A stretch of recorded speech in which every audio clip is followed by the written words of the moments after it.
Hello and welcome to Multi Movie Monday. I'm your host, Lazy Universe, and when I'm not going around and pretending to be the worst neighbor imaginable, I mean they still haven't found those dead skeletons in the closet yet. Shh. I'm here in my own little universe reviewing movies, and today is Creepy and Kooky Day, which we are going to be taking a look at something that pretty much is near and dear to my childhood, as with probably a lot of people, the Addams Family. Movie, and specifically, we're going to be taking a look at the two variations that came out quite recently, the Addams Family and the Addams Family 2, brought to us by Universal Studios in animation plus MGM.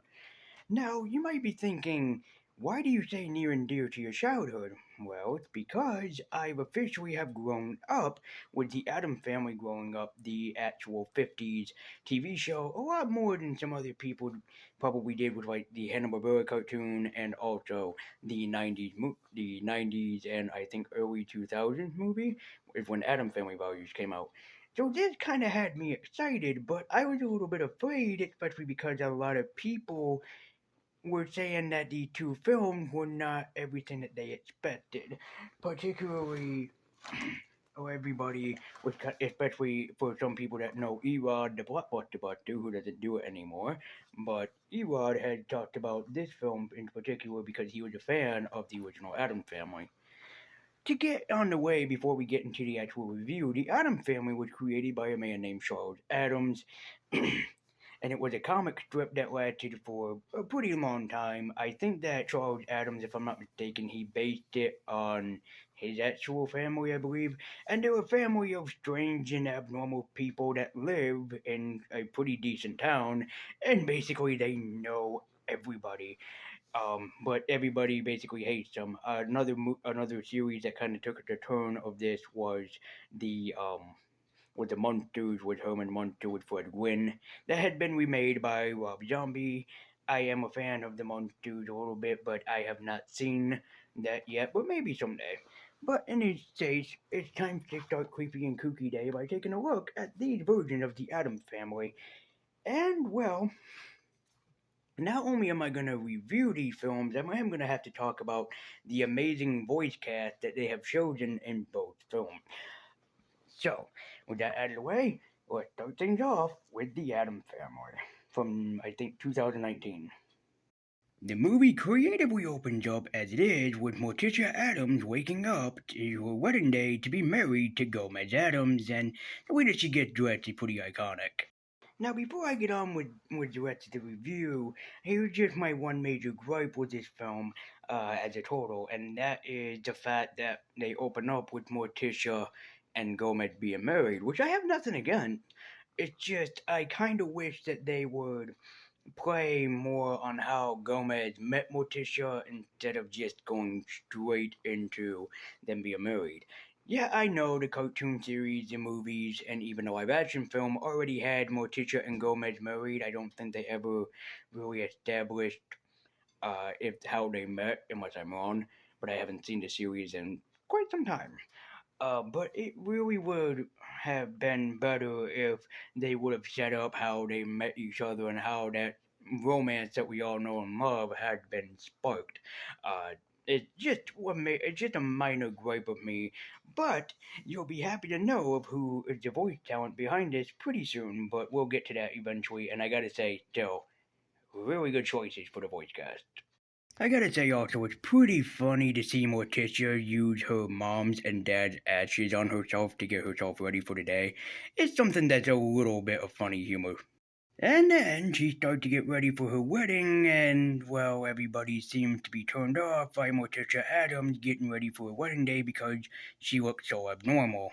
And we get to see the whole family getting ready for her, including Gomez's family, and what's kind of funny enough as it is that Gomez is voiced by Oscar Isaacs.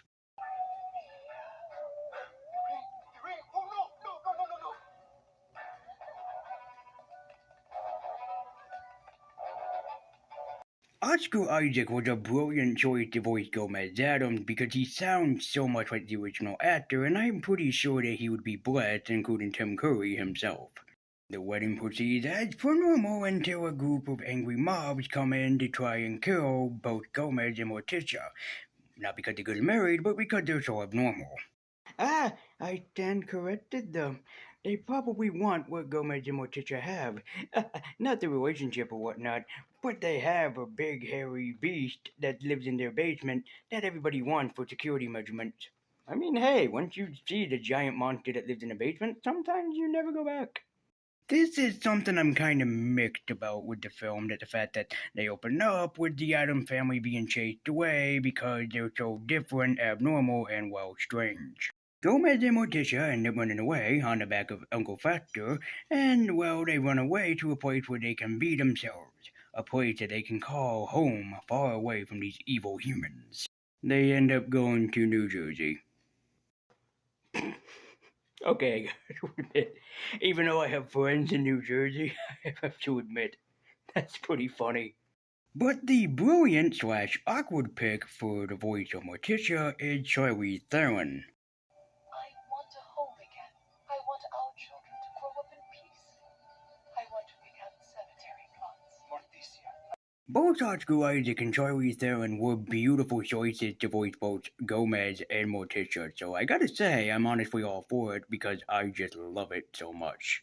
So, after Morticia and Gomez end up getting married, they end up running into Lurk, who was walking on the side of the street and who's also escaping from a mental asylum.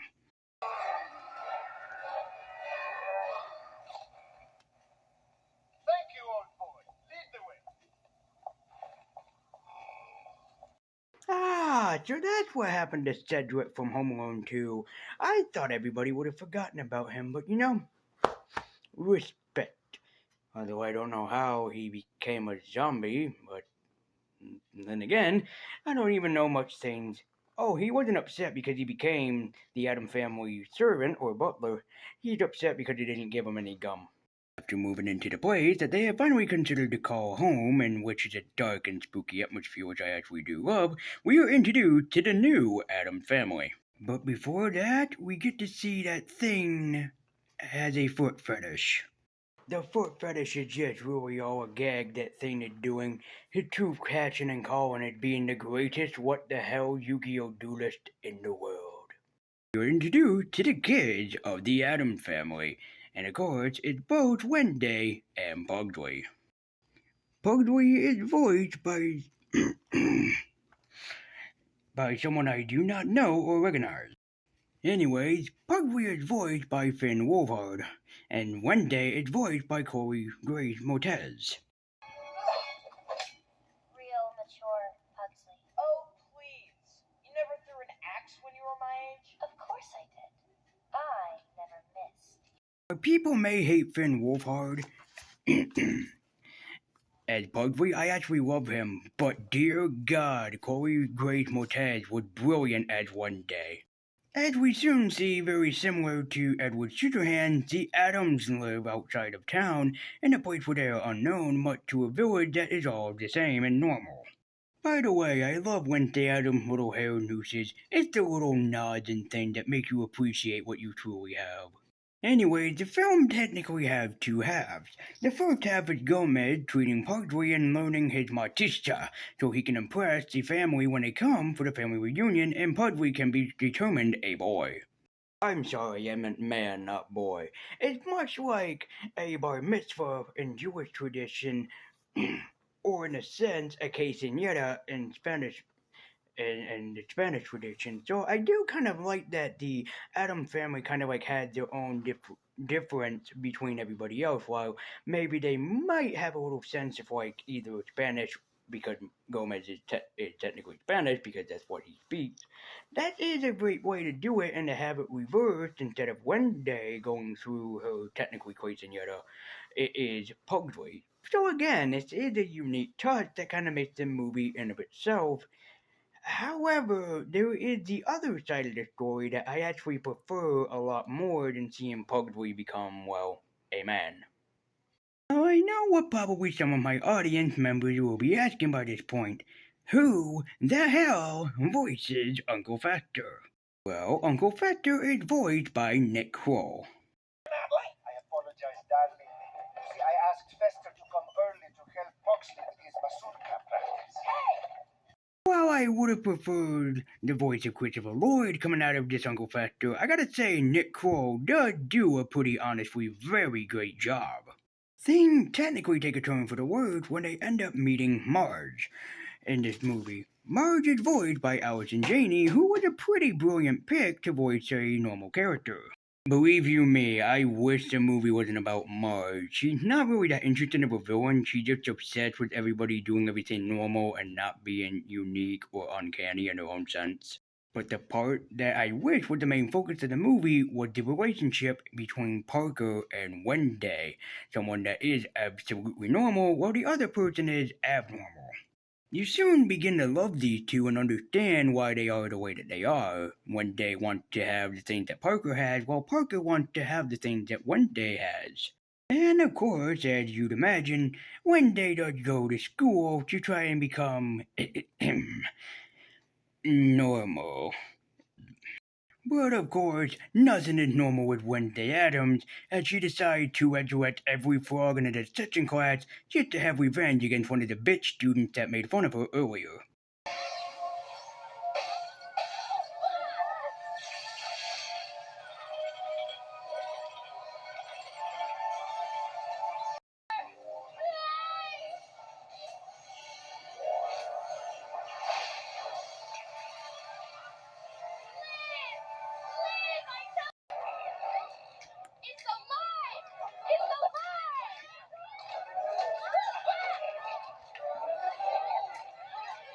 Oh, Wednesday Addams, you might be a 13-year-old girl and you're a fictional character, but I frickin' love this girl in this series. She is so fucking hilarious. Things begin to change for the worse when Wednesday comes home wearing pink and also a unicorn hair clip, and Morticia will have none of it. Meanwhile, at Marge's house, Parker becomes an emo, or a goth rather, and Marge will have none of it. See, it's the little nice touches to a much bigger story that counts here. I would have loved the movie to be focused on Wednesday and Pugsley trying to adapt into a normal society, or even the Addams family in a total, but unfortunately that's not what we got, so really the only little slice of the cake that we got could have been much better for a whole bigger piece. Anyways, it's not long before the entire Addams family comes over and decides to come and visit Pugsley during his time to become the one and only Addams man. But things unfortunately don't go the way that Pugsley planned because he's not that great with a sword, and even Gomez a little bit kind of yelled at him for not being good as Marge attacks.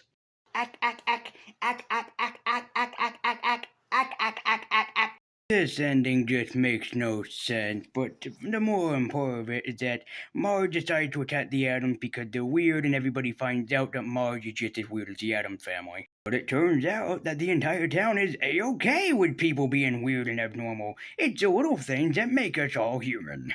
The movie ends with Pugsley getting his Man of the Year dedication or something, I guess, as a reference to Evil Dead 2 and Army of Darkness popping through the door.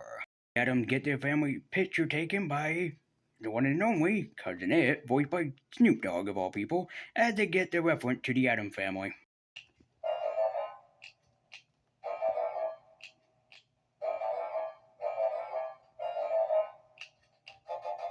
Chugging along, I do have to say that the original Addams family, while having a great story necessarily for Wednesday mostly, and a little bit of Pugsley, but mostly the Wednesday story should have been the main focus. It's still not a bad film.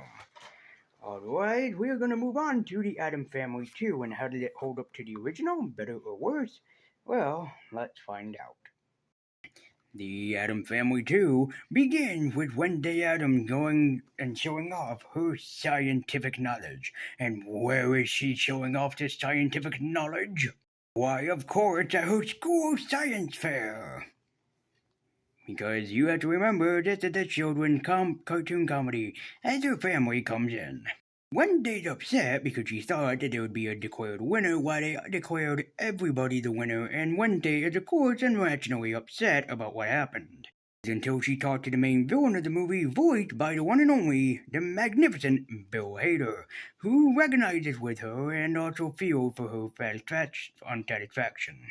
But because Pudgy and Wednesday are growing up and they no longer kind of have the necessities or the needs for their parents to be around, they decide to go on a family trip. Before they leave, an evil little Weasley man decides to tell them that Wednesday is not their daughter, but instead the daughter of a science tycoon that we saw at the science fair. The majority of this movie is the Addams family traveling around from place to place. The first place that they visit is, of course, Niagara Falls. While it's kind of lazy and tacked on, I do like that the Addams family tried to reflect that Wednesday might not be their daughter, and that's not necessarily a bad thing. Addams eventually go to Sleepy Hollow because Sleepy Hollow references what we have in this movie, and they go out someplace else's. The majority of the movie mostly has to deal with Wednesday Addams trying to realize if she is or is not this man's daughter, and if she is or is not truly an Addams, which becomes the main plot of the movie. Look, the first movie had Wednesday Addams trying to realize what it was like to fit in with the normal, which was kind of like the sub-story compared to the whole original movie. But this one basically telling us how important family is. It is an important message, and I do love it. It's just sad that the way that they explain it is the most asinine and fucking ridiculous plot point that you could ever imagine. I would spoil it, but I want you to see this movie for yourself.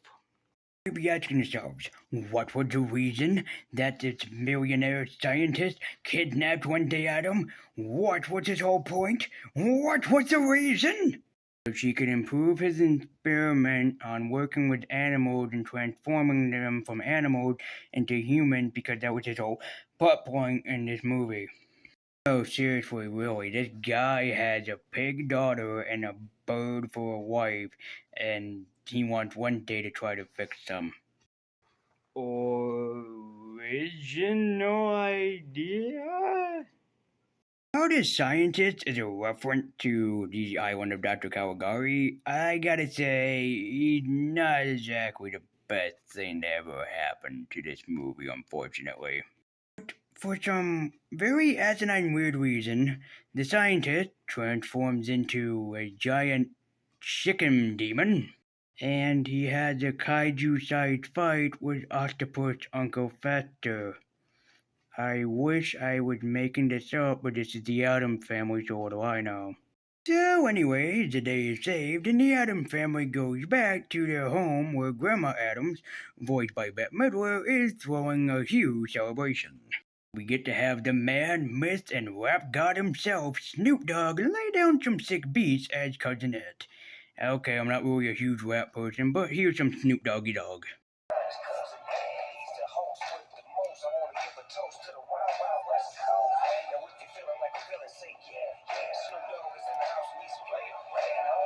So, after everything is all said and done, happy celebration time and whatnot, Gomez tells Wednesday the reason why she couldn't test the paternal test to see if he was really her father.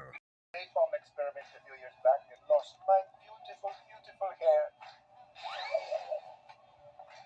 The movie ends with a possible hint of what the third movie, if there ever is a third movie, will be about. Time to start planning the next family vacation.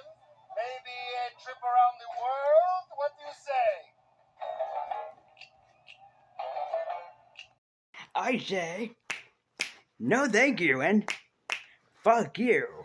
So anyways, that was the Addams Family and the Addams Family 2, and, well, they're both not bad films. To be honest, I would love to see if there is a trilogy of these films made, but I don't get my hopes up, and especially because these films lack a certain quality that they don't seem to get. It's what makes the Addams Family the Addams Family. The point is that they're supposed to be a abnormal family in a normal everyday society, and that's what makes them weird. The films seem to not get this correct except with Wednesday Addams.